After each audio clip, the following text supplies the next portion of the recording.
दिवसांच्या मुसळधार पावसाच्या नंतर काल दुपारपासून आतापर्यंत फारसा पाऊस पुणे शहरामध्येही झालेला नाहीये, धरण साखळीच्या क्षेत्रामध्ये सुद्धा झालेला नाहीये।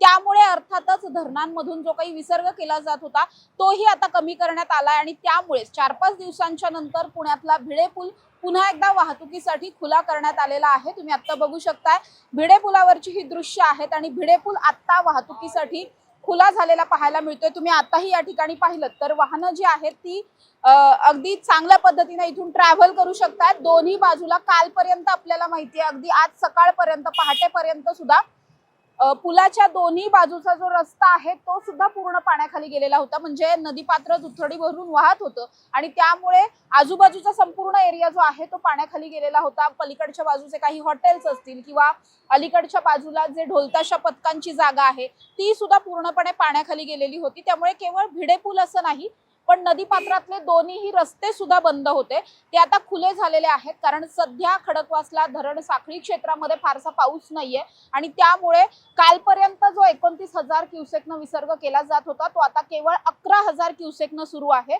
त्यामुळे आता सध्याला तरी आपण असं पाहतोय की हा दोन्ही रस्ते म्हणजे हा पूल सुद्धा आणि नदीच्या बाजूचे दोन्ही रस्ते हे सध्या वाहन चालकांसाठी खुले करण्यात आलेले आहेत। वाहन चालकांना इथून गाड्या चालवता येतात, पण असाही अंदाज आहे की पुढच्या काही तासांमध्ये पुन्हा एकदा मुसळधार पाऊस होऊ शकतो। त्यामुळे अर्थातच खडकवासला धरणामध्ये पुन्हा एकदा पाणीसाठा वाढेल आणि पुन्हा पाणीसाठा वाढला तर मग पुन्हा एकदा विसर्ग सुद्धा वाढवला जाईल।